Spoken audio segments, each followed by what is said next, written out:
señor rector de la Universidad Nacional de San Martín, señor congresista de la República, señor vicepresidente de la Asamblea Nacional de Rectores, señores rectores del CRIA Masónico, señores rectores de las diferentes universidades que nos visitan, distinguidos invitados, señores autoridades, colegas docentes, jóvenes estudiantes. La universidad, en realidad, nació libre.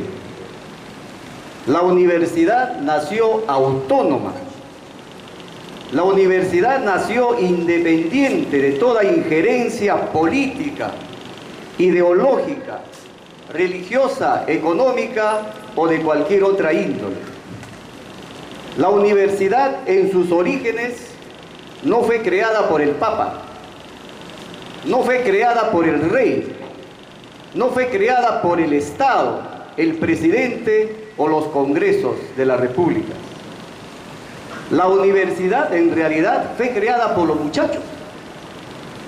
La universidad fue creada por los jóvenes, que ahí por el año 1088 decidieron sacar la sabiduría, el conocimiento de los monasterios y de las iglesias, y decidieron organizarse, formando corporaciones que se llamaron naciones, la corporación de los estudiantes. Ellos se juntaron, se organizaron, decidieron alquilar aulas para desarrollar sus estudios. Buscaron sus mesas y sus sillas, buscaron tinta y papiro, y por último, buscaron a sus maestros, buscaron a sus profesores. Así nació la universidad, libre, autónoma e independiente por la voluntad de los jóvenes, por la voluntad de los muchachos. Luego, los docentes, los profesores también se organizaron y surgieron las corporaciones de profesores o las corporaciones de docentes que se llamaban estudio.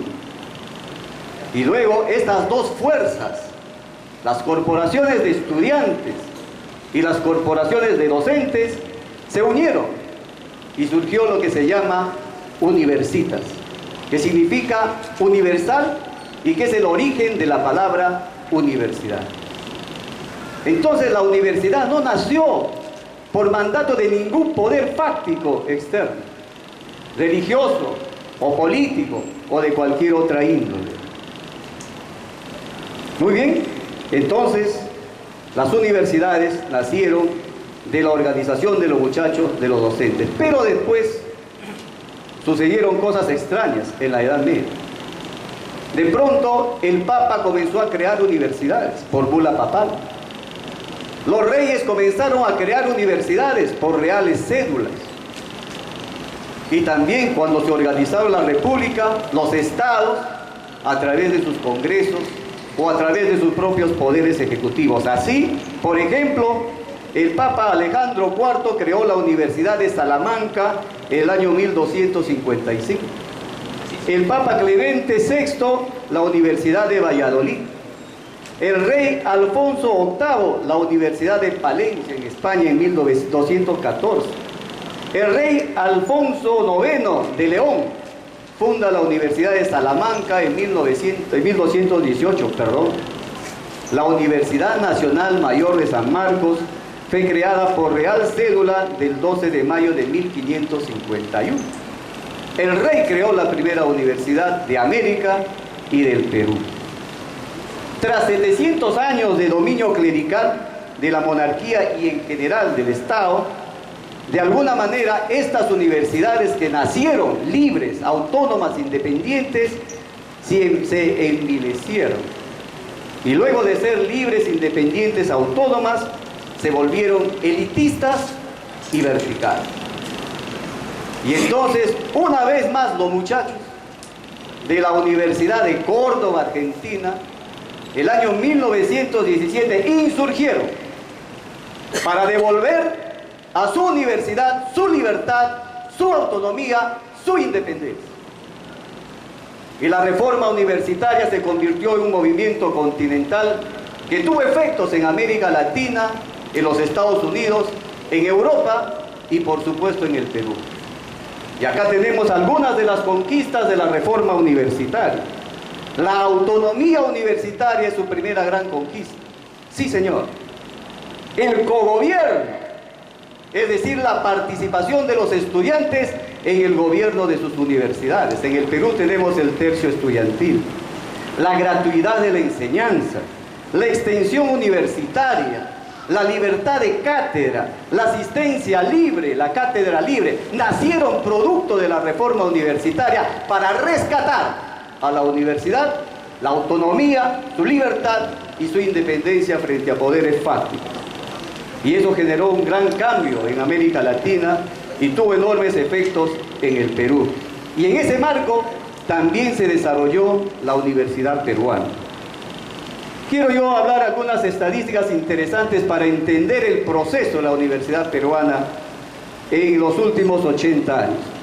En 1920 existían en el Perú 5 universidades, 4 públicas, 1 privada.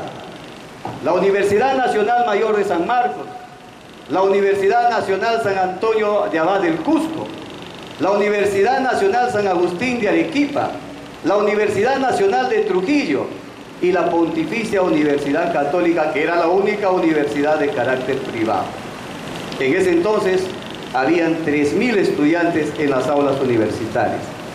Pero esto cambia un poco en el año 1963. En ese entonces existían 9 universidades, 8 públicas, 1 particular y 30.000 estudiantes. La población universitaria se incrementó sustantivamente. En 1983, cuando se aprueba la Ley Universitaria 23733, existían en el Perú 35 universidades, 25 públicas, 10 privadas. Y más o menos más de 100.000 estudiantes. Hay un hito también interesante, el año 1996. Existían en el Perú 57 universidades y 335.000 estudiantes. Pongo como un hito porque esa fecha también se aprueba el decreto legislativo 882. En virtud de la ley universitaria 23733, en el Perú se pueden crear 2 tipos de universidades, las públicas y las privadas, pero sin fines de lucro. Es decir, si la universidad privada tiene utilidades, debe reinvertir en su desarrollo, en infraestructura, en laboratorios, bibliotecas, etc. Pero a partir del año 1996, en virtud de este decreto legislativo 882, se pueden crear universidades en el Perú, sí, con dueño propio y con fines de lucro. Y miren lo que ha pasado. Actualmente, el año 2013, tenemos 137 universidades, de las cuales 53 son públicas y 84 son privadas. Ahora sí, la mayoría de las universidades del Perú son privadas. Y las universidades privadas tienen 450.000 estudiantes, mientras las universidades públicas tienen 400.000 estudiantes. Es decir, más estudiantes hay en las universidades privadas. Ha habido un cambio, tanto en el número de universidades públicas versus privadas, y también en la población estudiantil. De manera sintética, ¿qué ha pasado en este periodo, en este proceso con la Universidad del Perú? Primero, obviamente, como es evidente, un proceso de masificación. La población universitaria estudiantil creció en 2.600%. Hubo también un proceso de corporativización política, la ideologización, la participación política en las universidades fue grande. Presencia de Sendero Luminoso, Patria Roja, MRTA, el APRA, en fin, había una visión de buscar corporativizar las universidades con fines políticos. Y esos 2 fenómenos, la masificación y la corporativización, parece que asustó al Estado peruano. Y se produjo a raíz de ese momento un repliegue del Estado. El Estado abdicó de su función de dirigir, de conducir el proceso, el desarrollo de la educación superior en el Perú. Y se quitó, se alejó, abandonó la universidad. Y una forma palmaria de demostrarlo es en este indicador. En 1960 se invertía en el Perú $4.000 por estudiante. ahora se invierte $800 por estudiante. El Estado se alejó de la universidad, sin embargo, le exige resultados, le exige calidad académica. El 60% del presupuesto de las universidades es financiado por Tesoro Público. El 40% se financian con recursos propios. Pero sin embargo, la exigencia sobre la universidad, particularmente en materia de investigación, es enorme. Masificación, corporativización política, repliegue del Estado. Pero después también hubo la privatización de la educación en la universidad, como ya hemos mencionado, la proliferación de universidades y el crecimiento de la población estudiantil. Todo este fenómeno ha generado finalmente lo que denominamos nosotros un desencuentro con la nación. Actualmente existen 850.000 estudiantes. Existen 126 carreras profesionales en el Perú. De esas 126 carreras profesionales, 4, educación, contabilidad, derecho y administración, ocupan el 30% de la población universitaria. 10 carreras profesionales ostentan el 51% de la población universitaria. Y yo me hago la siguiente pregunta. Un país pesquero por su rico mar, un país agroindustrial en su costa, un país minero en su sierra, un país forestal, petrolero, gasífero en su selva, que de pronto requiere de más tecnólogos. ¿Qué vamos a hacer con el perdón de nuestros amigos abogados? Con tanto abogado, con tanto contador, con tanto administrador y con cuantos educadores que además no tienen chamba actualmente. Es decir, lo que ha sucedido es lo siguiente: hay un destronque. La universidad peruana va para un lado, el país va para otro lado. Eso definitivamente no puede continuar así y hay que hacer cambios. ¿Y por qué este resultado? Porque el Estado ha abdicado de su función de conducir y dirigir la educación superior en el Perú. Y a pesar de todo eso, la universidad ha dado al Perú 2.400.000 profesionales. Y si el Perú está creciendo ahora, creo yo que crece sobre los hombros de sus profesionales, con todos sus defectos, con todas sus virtudes. Bien, esta era una pequeña reflexión que yo quería hacer sobre esta materia y también sobre algo muy interesante. Cuando se habla de la autonomía, normalmente se la liga con la corrupción. Y se pretende que la corrupción se solapa detrás de la autonomía, que se utiliza la autonomía para defender la corrupción. Eso es el común denominador en la gente. Y así se ve. La población común y corriente así ve a la universidad, como que la autonomía protege el delito. Nada más falso, porque eso no es el sentido de la autonomía. La autonomía en el marco de la ley establece y precisa, por ejemplo, el Tribunal Constitucional precisa en qué consiste la autonomía. Autonomía normativa para elaborar su estatuto, sus propias normas. La autonomía de gobierno, su organización interna. La autonomía económica para establecer sus planes curriculares, su régimen de estudio, la forma como ingresan y egresan sus estudiantes. La autonomía administrativa, que tiene que ver con la gestión. La autonomía económica en el uso de sus recursos, de los presupuestos que se le asignan. ¿De qué manera esta autonomía en estos aspectos se liga con la corrupción? No hay autonomía para la corrupción.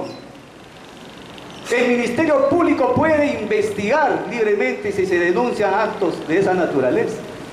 Y el Poder Judicial la puede sancionar. De ninguna manera la autonomía que acabamos de enumerar protege el delito. La Contraloría General de la República también tiene su propio órgano de control interno en todas las universidades y en todas las instituciones públicas. ¿Qué le impide a la Contraloría actuar? ¿Qué le impide al Ministerio Público actuar? ¿Qué le impide al Poder Judicial actuar frente al delito? Nada, absolutamente nada. Por eso es falso que la autonomía es igual a corrupción o que a través de la autonomía se protegen este tipo de situaciones. Y ese es un deslinde muy claro que hay que hacer.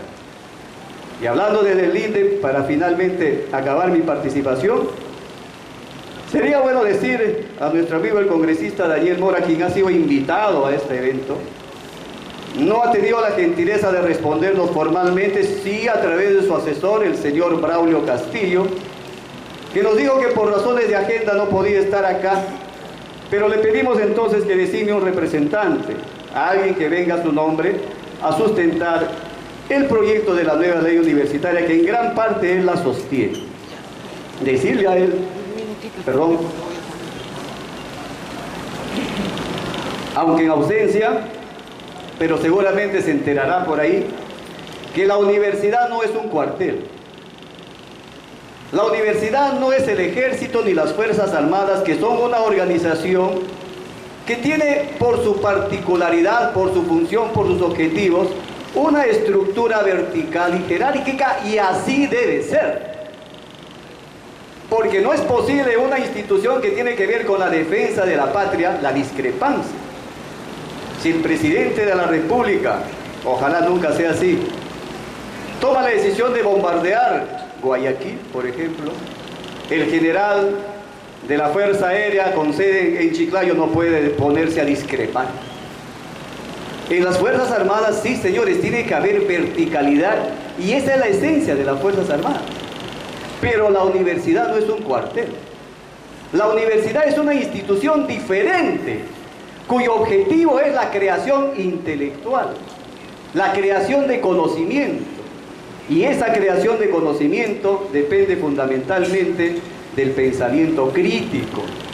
Y la creación del conocimiento, el pensamiento crítico, no puede estar sujeta a poderes foráneos, imperativos, políticos, partidarios, ideológicos, religiosos, económicos o de cualquier otra índole. El ambiente de la universidad es la autonomía. Y en esa debemos persistir. Para mí la autonomía es un principio, y como me dijo un general amigo, el ex general Ismael Cornejo, dijo: Buenaventura, con los principios no se transige. Y como la juventud de Córdoba, Argentina, en su oportunidad, yo quiero decir, ante esta amenaza que se cierne sobre la universidad peruana, con el propósito de aprobar sin consenso la nueva ley universitaria, decirles que los dolores que quedan son las libertades que nos faltan. Muchas gracias.